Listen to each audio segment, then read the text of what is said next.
By all means, yeah. Would I love to see every home builder and every small to medium-sized business out there have a crisis communications plan? Yeah, because invariably, when something goes off the rails, when something bad happens to a good company, oftentimes people are left scrambling.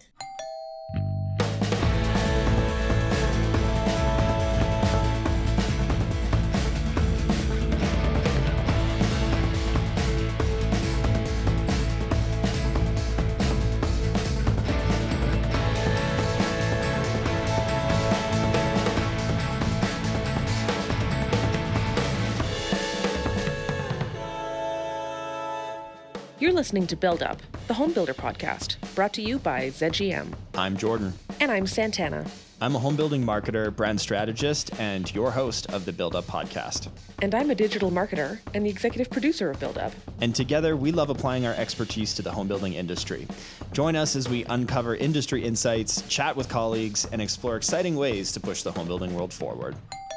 Jordan, today on the podcast, we have a good friend of ZGM and PR wizard, Paul Michna. He is our head of PR for ZGM and is an experienced mastermind of all things PR and communications for public sector, private sector, government, you name it. Paul has great experience in it, as well as a lot of home builders. So let's talk all things PR today, Jordan. Welcome to the show, Paul. Thank you, and that was quite the introduction. I'll do my best to live up to the billing of being a PR wizard. I don't know how true that is, but I'll give it a shot here. I'll put my cloak on and my robes. Yeah, I was going to say, we'll get you a hat. Yeah, nice pointy hat. Fitting of a wizard. Thanks for coming on the show, and thanks for talking all things PR with us. Thanks for having me on. I'm super pumped to talk PR with you guys. It's not really a common practice, I think, to have a lot of our home builder clients sort of interacting with the PR team, but we've done it on occasion. And I think sort of just to start it off, I want to, because I think part of the reason for that is that some people look at PR and they think, well, that's a crisis thing or a media relations thing. Instead, I wanted to sort of give you the opportunity to talk about what PR is in your world, like what you see PR as and the value of PR. Yeah, in a nutshell, what is PR? So PR, generally speaking, is about sort of earning and influencing coverage and activity around your brand or around your program, around your initiative. So we always sort of draw a line between paid and earned. So on the PR side of things, we're all about that earned media. So this is engaging with media outlets like, say the Calgary Herald or CBC or the Edmonton Journal or other influencers and validators across the landscape, and convincing them to give us some coverage, to write a story, grab pieces of your brand narrative, and really help influence that coverage. So your brand is coming out shiny and interesting and engaging, and by doing so, reaching a whole group of viewers or readers out there. So we work, as you know, Jordan and Santana, we work really closely with a lot of ZGM clients. So we'll work hand in glove with the account team on supporting different marketing campaigns with a bit of earned media here, helping with events, and then occasionally stepping in and helping a client when they're in a bit of a tough spot with a crisis or a bit of an issue to get through. So that's sort of PR from a really, really high level. There have been a number of different instances where, we've brought the PR team in to work on builder projects and home builder clients and developments and things like that. Where do you see the opportunity? Like, where do you see there being a really good fit? At what point should, a marketing plan and a client builder developer be thinking, you know what, I need PR as part of this, or I need earned media as part of my strategy here? So I think, when it comes to PR, it's important for companies to have a really strong understanding of what it is that the media look for. So the media are always looking for a story, and a story, it involves something new, something unique, something different. Oftentimes there's a conflict or there's multiple players. There's something new that's coming out, something interesting, and that's what makes it newsworthy. So I think it's really important, even before getting into PR, it's important that people out there, especially in the home building community, understand what the media are looking for. And a lot of times, we'll encounter this. We'll have clients that sort of come to us and say, it'd be great. We've got this fantastic new product, and we think it's just amazing. We love this. We've poured tons of money, blood, sweat, and tears into this. We believe in it. I've taken out loans. I've got backers, and we love this product. It's amazing. And then when you do a little bit of digging, you realize, well, there's actually, it's not all that different than a whole bunch of other products. So where I think we can generate some value for clients is helping them figure out, like, what's that narrative that makes it unique? What's that piece of the puzzle that's going to stand out in a really crowded news environment? And make a producer with CTV or Global, or an editor with a paper say, well, that's worthy of our time. That's something unique. That's going to get our listeners, that's going to get our audience motivated to listen and engage with this. So I think that's really important. But, to your broader question, I think, that question about when should PR be considered? I think, at the front end, it's always worth having that conversation, right? And it might not be something that comes in right away. And you and I have worked on a couple of projects together, and sometimes PR is needed at the front end, sometimes back end, sometimes not at all. Right, so it's client specific, it's product related, and it really comes down to, do they understand how to craft a narrative around this, and what really is that piece of the puzzle that what's that thread that we can pull on that's going to make a story or a product newsworthy. And so is there a bit of a criteria or a checklist to say, this is something interesting that a studio producer is going to look at least? Well, yeah, it goes back to my last answer, I think, and it's what are those pieces that are unique, right? What's going to make someone stand up and take notice? And I'll back up even further and say, it's important to understand the mindset of a lot of media. There is a line between advertising and editorial that a lot of journalists take very, very seriously. This is foundational to them.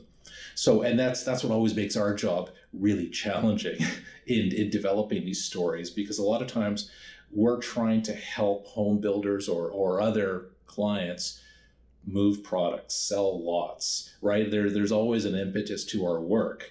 And a lot of times, most of the time, all the time, in fact, the editorial side of a news department is always going to resist the notion of being co-opted into what sometimes is a sales push. Yeah. Right. And just speaking very frankly and honestly, but I think it's such an important element, I think, for home builders to get their heads around, is there is that desire to be seen as independent. And a lot of times, and you get this from time to time from journalists, they don't necessarily want to run the release. They don't want to attend the event because they see it as a marketing initiative.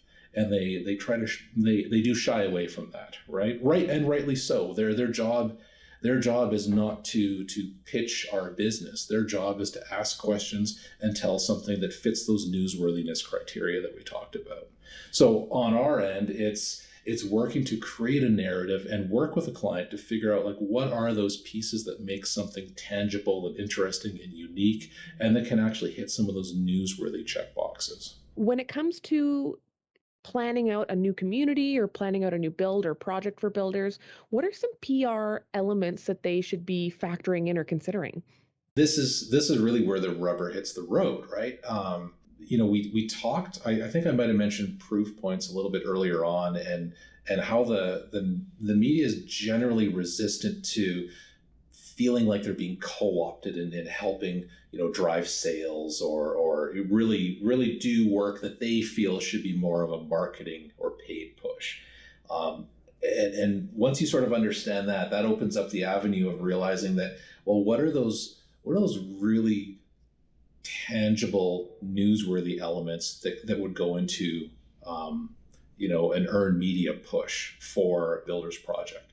So, for example, you look at, is there something about this project as it fits into the municipality or the community? Like, is it perhaps the first, new community in X number of years, right? Is there something, and then you can go to the media, and actually that's part of your pitch. You're not asking the media to carry water for all this fantastic, messaging about, community and environmental design and the quality of the housing features. You're creating a story about a business opportunity and something that's actually indicative of overall trends in that city or town that you're building in, right? So those are the kind of things we look at. So wait, Paul, a new community in itself isn't big enough to be a story? No, not at all. And that's because, you look at it and you realize, well, how many new communities are being built in the province on a yearly basis, right? It's something that media expect to happen.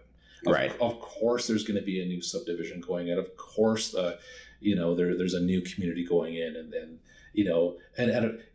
that's always the challenge that we face is with every client, they're living and breathing this stuff in their world, and of course, it's the most important thing in the world to them, and we get that, and we're not resistant whatsoever. But our mind is always on, if we want to develop and earn some interest from the CBCs and the CTVs and the globals of the world, there's a barrier, there's a threshold we have to crack and push through.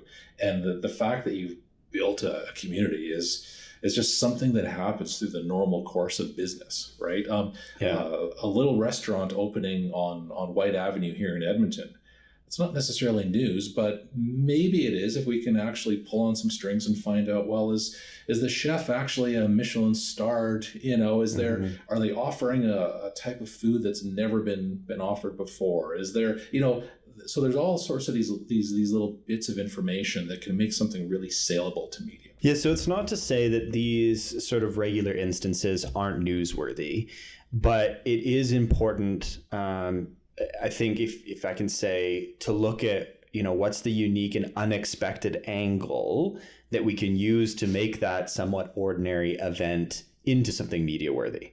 100%. And that could be something like, it's the first new community in 30 years, or it could be we're using a completely unique energy source, geothermal, or every home is going to be net zero, or, those kinds of angles. I'm vigorously nodding in agreement with you. I'll share, though, one brief instance. So we actually did work for a developer out east, and this was a phenomenal client that was really delivering some groundbreaking environmental technology. And they had a partnership with an electric car company who everyone would know of.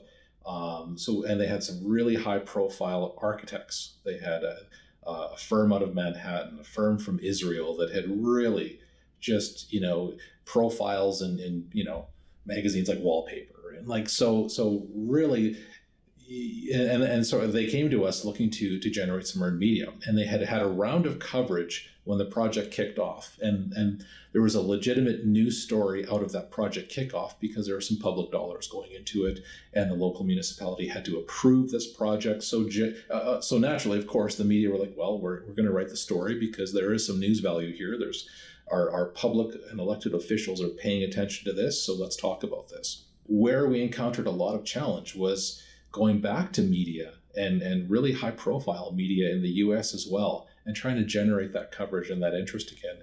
And by and large, the pushback was, well, not only have we given you coverage yet, but where's the project at? Oh, you're telling me you haven't even broken ground yet? Well, come back and talk to us in a year when you've broken ground. So that goes back to the notion of these proof points. And again, that push was all about helping build some coverage and some momentum to help the sales team sell more lots. That's really what it boiled down to. And, we worked our tails off trying to develop some really interesting angles with the architect, with the electric vehicle components. But at the end of the day, the media, by and large, did not want to touch this until they saw proof of work, until they saw shovels in the ground, concrete foundations being poured. And, have you actually sold any lots? Can we talk to someone who's actually purchased a lot? And we're at the stage now where we're actually helping them do that and tell that story. But that was one of our learnings, and a learning for the client too. Yeah. And in fact, I'll just be really blunt. When the client first approached us, we were skeptical, and we asked all the questions that the media had asked about where are things at. And they valued that. They actually came back to us and said, yeah, you told us our odds of success were actually pretty low. And that's why they came back to us after a year and said, okay, now that we've satisfied all of these challenges, let's try it again. And so we've had a lot of success this year. But those are the kind of things that sort of keep us up at night and keep us sort of helping the client think through some of these. So would it be fair to say, Paul, so, maybe this isn't in order, but criteria 1 on the list is we need to make sure that we have something unique and unexpected to make this story worthy. 2, we need to have those proof points, and we have to have, some traction and some opportunity. And 3, maybe is timing.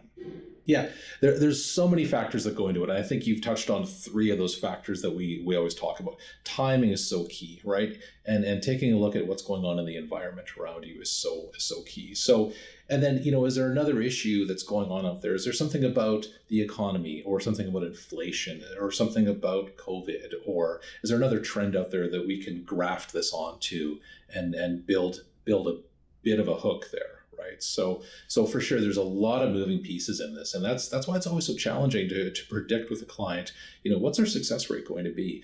But it always helps, to your point, if they can come into this having done some of that pre-thinking, right? Do we have something unique here? Is there something different? Is there something that's going to make us help stand out a little bit in the crowd, right? So your question about, well, is a new community not news? Well, I mean, it's such a fundamentally important question that you ask, though, right? Because it is, but it really isn't. But it can be. And it can be if there are those threads that we can pull on a little bit, right? And see if we can tease something out of that. That feels like a very PR answer. It is, but it isn't, but it can be. Yeah. We operate in a world of gray, it feels like sometimes. Yeah. Well, and that's how you make it all work, is working in that world of gray. Well, and that's why it's challenging, because, a lot of it is about trying to influence and convince people to see a story where maybe there's some resistance, right? And it's not unlike the work that you and your teams do on the marketing side of things, right? It's just that our focus kind of comes at it from just a different angle, and we come at it with a different lens. But at the end of the day, I think the value that both marketing and PR would offer a client, especially on the builder side, is massive. Yeah, absolutely. I also have this notion in my brain that working with PR early on can be the fire escape plan. Like, you don't want to figure out how to get out of a fire when you're encountering the fire. Like, it's better as an organization to say, all right, everyone, if there's a fire, we meet out front and this person's leading the charge. And I just think about that preventative aspect that makes crisis comms easier. Is that correct? Like, let's talk about preventative medicine in PR. Yeah, and that's a great point, Santana. And it's something you want to see every company or organization have, as a really solid crisis communications plan. And again, it just becomes a matter of scale and resources. But it's like insurance. No one really thinks they need it until they need it. You don't want to need it, yeah, but you're happy when it's there. Exactly.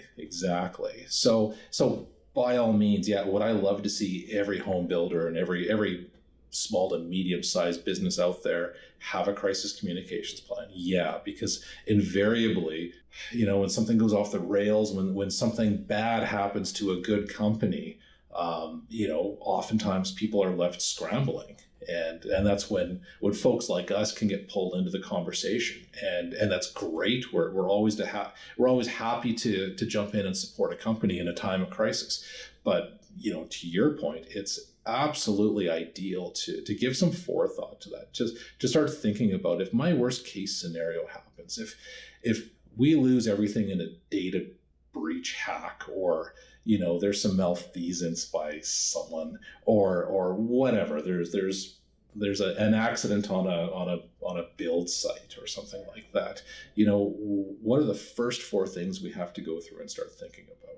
And you put in that effort on the front end, and of course, like that insurance analogy, it just pays off down the road, because rather than trying to sit around and figure out who's doing what and who's speaking to who, you've got that plan out there, and then it becomes a matter of just executing on it and adjusting in real time, because every plan is only as good as the next unforeseen hurdle that exposes weaknesses in it. We can talk a little bit about that if you want, but I think that's, I'd love to see more proactive thinking on that, but there's finite resources, and it's not always top of mind for people, but maybe it should be. Yeah, and that's sort of the interesting question. So, and I think my gut would tell me that most organizations don't have a crisis PR communications plan, and they probably think we don't need it for whatever reason. So what's sort of the argument to having that package ready to go? Like, what's the value of having it ready to go as opposed to we've got a crisis, so then we're just going to call Paul? Yeah, and happy to be supporting clients on both sides of that. But the question is, what are the benefits of having done that and going through that exercise? And it is an exercise. We sit down with clients and you start stress testing some of their processes and you start challenging some of their assumptions. So something terrible happens. So what happens when CBC calls? What happens when the cameras show up? And you don't want to be making these decisions when you're in the midst of communicating with your stakeholders, talking to your vendors or your subcontractors, dealing with angry phone calls from people in the neighborhood, in the immediate vicinity of say your build, and then there's been something that's happened there. You don't want to be solving and trying to figure out these problems while managing the actual crisis. So putting in some of the, putting in the work ahead of time, like all things, it takes time. And there's a process that we go through with people, but it pays off at the end. So when something does go off the rails, you've got that plan in place. And like I said before, you're able to kind of press that button and execute on it and deal with what are the really important things. And that's, rather than arguing and struggling over, who talks to this group of people, who's speaking to the media, what are our messages in this kind of an event? What are the legal liability ramifications if we say X but don't say Y? Rather than sort of stumbling through that while trying to keep your business afloat and managing through a crisis, you've done that heavy lifting and you've done that thinking. So you've got that package. And I don't want to mislead anyone. I mean, a crisis communication plan has to be extremely nimble. Like, we're not going to be able to message or anticipate every question and every little wrinkle. I had a friend of mine that worked with the city of Calgary. He was hired to help the city of Calgary do its emergency communications preparedness. And I won't say where he came from because I don't want to identify him, but he came out to Calgary and he did some work. He worked for months on this plan and presented it to his superiors. They loved it. Went to city council. Council said, this is fantastic. And about 2 weeks later, the 2013 floods hit. And he tells the story of, after about 24 hours, going into a dark room, locking the door, and just putting his head down on his lap and sobbing because the crisis revealed that the plan was fantastic, but at the end of the day, those unforeseen challenges and wrinkles can come up. So that might be a bit of a dramatic example, but I don't want to leave anyone with the impression that a crisis comms plan is going to anticipate everything. But by all means, putting in that effort is it can pay off. So what does go into a crisis communication plan then, Paul? Like, what do you need to sort of prepare for, and how do you lay it out so that you've got at least the essentials of how to move forward if something happens? Yeah, there's a lot of elements, but for sure, you're going to want to figure out who in the company are the prime decision makers, and you want those people on a bit of a flow chart. And those are the people who are going to be pulled into a conversation, pulled into the room really, really quickly. So you're going to want to figure out, do you have your legal team on speed dial? How quickly can the different players be reached? So I think there's sort of a fan out thing that going up over and above crisis communications is important. And I think any large home builder will probably have that in place. And I think it's about sort of augmenting that with a crisis communication plan. So, but to your question, I think it was more along the lines of like, what are those pieces that you need to start working on? And for sure, you want to figure out who the company or the organization spokespersons are, who's comfortable getting on camera and speaking about something that's highly uncomfortable, that can be a bad news story. And you're going to want to look, do you need training on that? Is this person, did they get training maybe 5 or 10 years ago?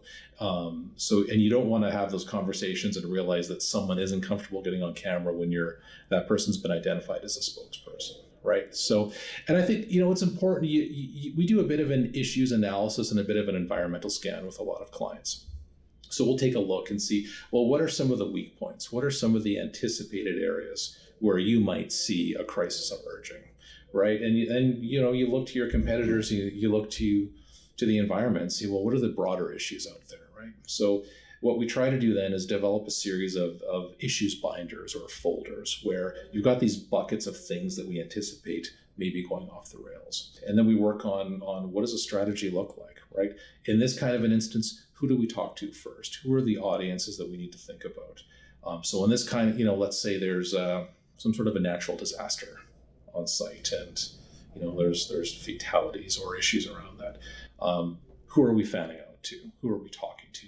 And then kind of matching audiences with spokespersons, and what are the different platforms and what are the different tools we're going on? What's our social media presence like? How robust is that? And are we ready to flip that on at a moment's notice? Because no surprise to anyone, social is going to be probably one of the prime drivers of getting immediate news out in a lot of instances. So that's kind of it from a really, really high level.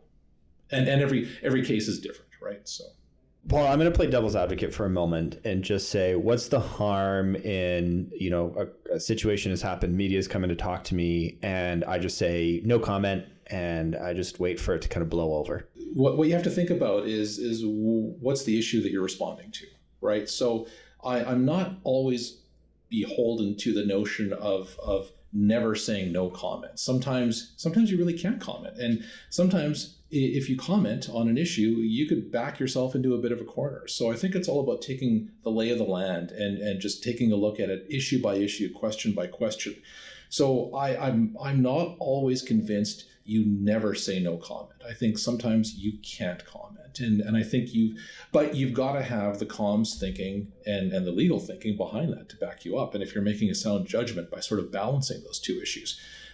So if you look at an issue where maybe there's an occupational health and safety event that's happened where someone's been injured on your job site, right, on an open construction site, or maybe horrible situation, but maybe there's been a fatality. So there's going to be times where you very well might want to let people know how terrible you feel about something that's happened, but for obvious reasons, we can't always get into it when you want to. But there's time to unpack and work through some of those messages, and then there's times where sometimes you just can't say anything. But I think maybe the broader question that you're maybe hinting at is it a risk just to kind of wing it, right? Without and I think there's absolutely a risk. If you don't have a communications approach or a plan, and you haven't done some of the homework on planning for a crisis, for sure, you're opening yourself up to all sorts of potential vulnerabilities. Yeah, I think I'm just going to guess here for a moment, but if there was a fatality on site, I think there would be, there would have to be processes, both legal and formal and informal, that would need to happen. And if the media does reach out to you, worst thing you could do is probably confirm and name when processes haven't been implemented.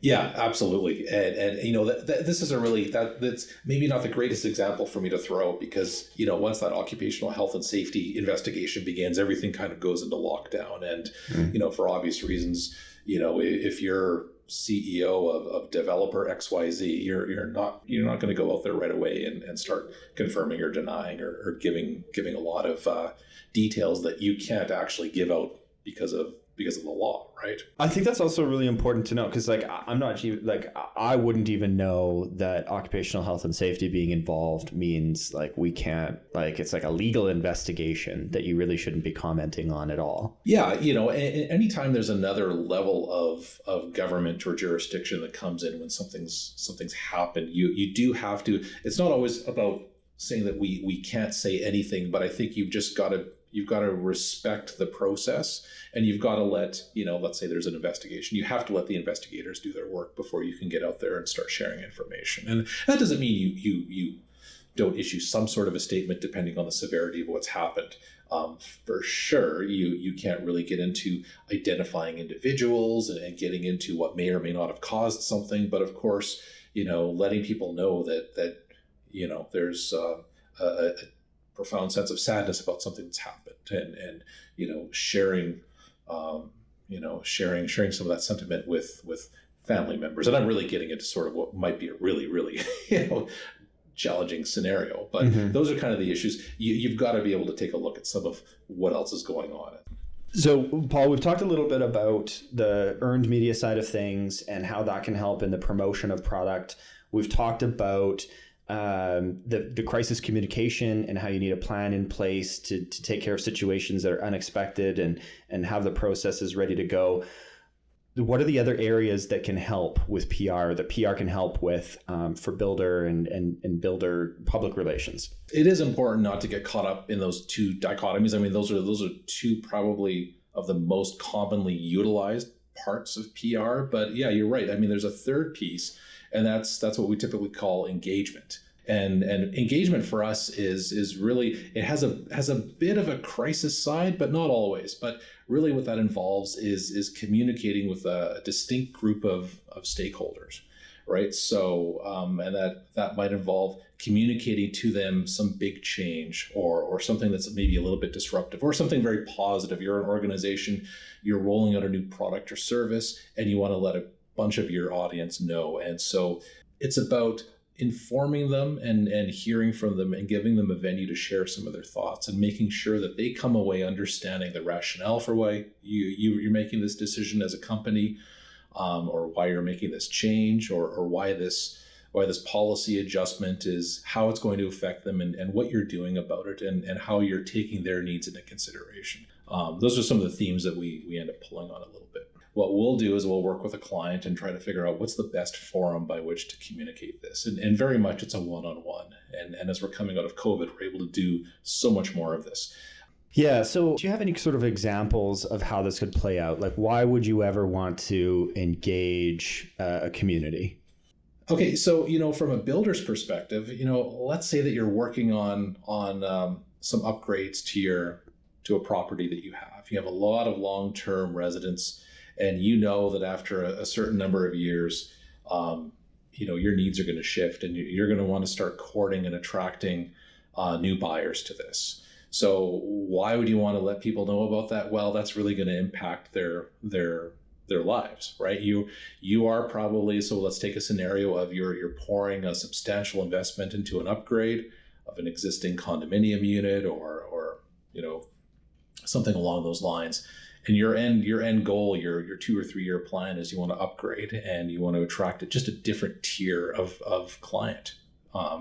So what you want to do in that case is make sure that your existing tenants are aware of your plans, right? And the last thing, and there's a whole host of reasons going beyond the moral and ethics of it, but if you get into a rebuild, you're at a renovation project, you'll know that you'll end up going to the municipality for approvals and inspections, and word gets out really fast. And the last thing you ever want to do as the head of any company is to not be upfront and to mislead people. So one of the best ways is to time an engagement where you can actually get in front of people. You can explain what's going on. At any time you can give people as much notice as possible.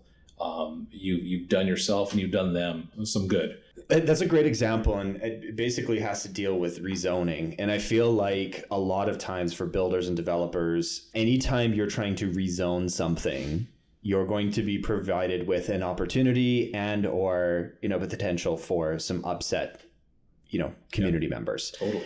And that's maybe, the rezoning idea. If you've got to deal with rezoning and changing the expectations of a community, we thought this was going to be a park, or we thought this was going to be, low density development. Mm-hmm. And then you've changed that to high density development.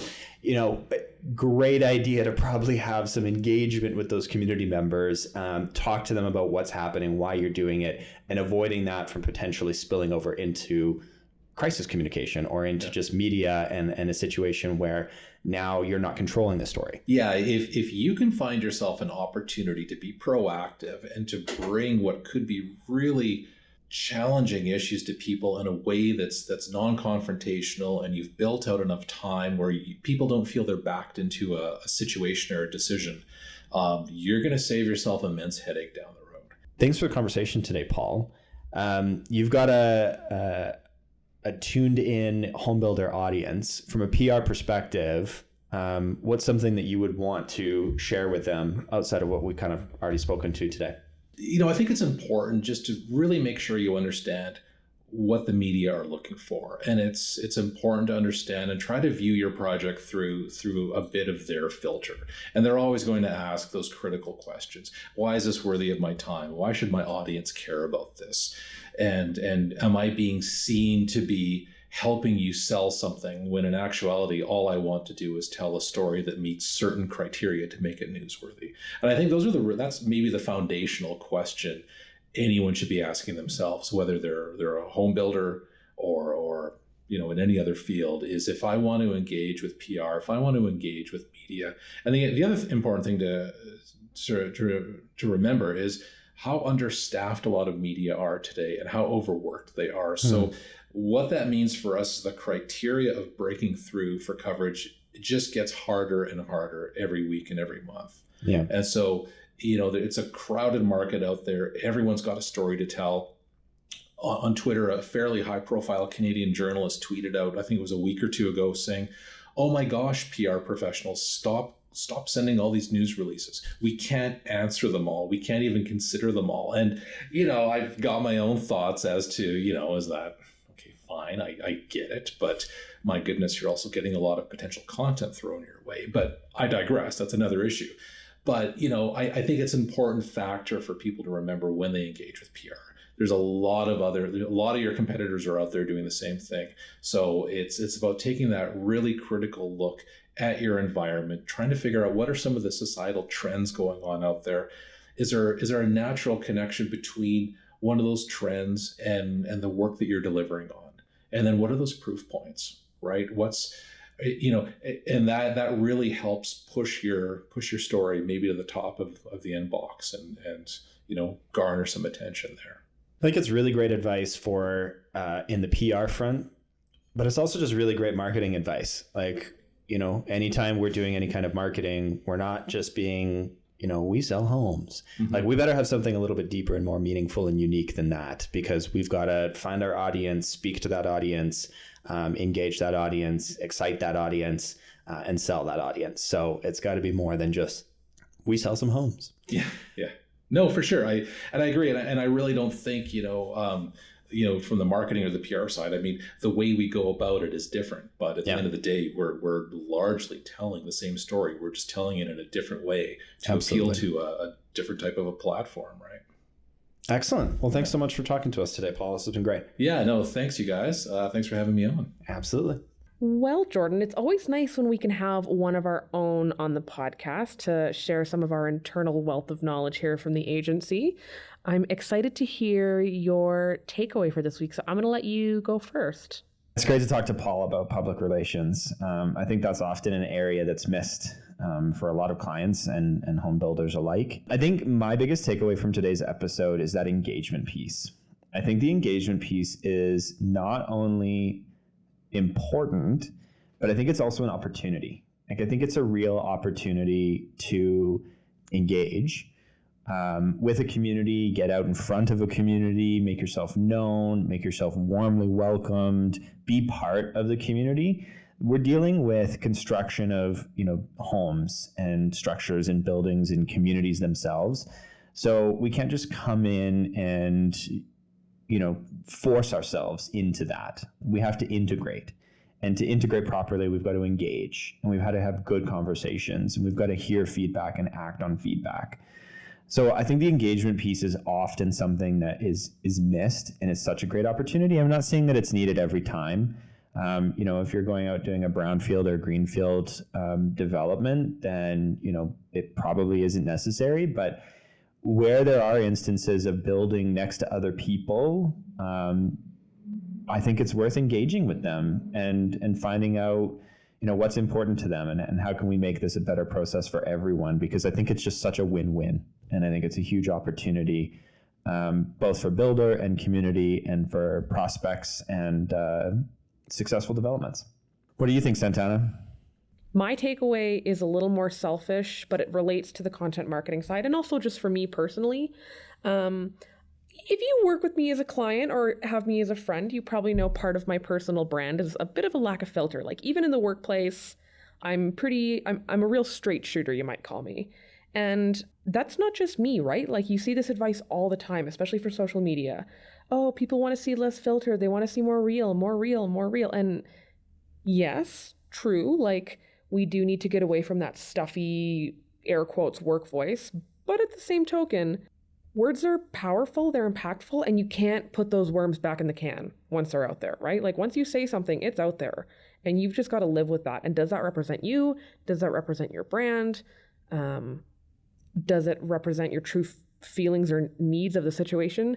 It doesn't always. And so one of the things I always admire about Paul, even though for me as a marketer it can be frustrating, is his level of restraint and his level of editing and filtering. Because, you know, we keep talking about being real on social, but there are very real perils to that I think we all need to consider as marketers and honestly as professionals. Absolutely. Great takeaway. Well, thank you so much again to Paul for joining us this week, and thanks to you, our listeners. We hope you enjoyed this episode. This has been Build Up, a ZGM podcast. If you enjoyed this episode, please rate and subscribe on your favorite listening app. Thanks to Shelby, our editor, Santana, our executive producer, Scott for our original music, and you for listening along. Be sure to follow us on your favorite social platform at Build Up Podcast.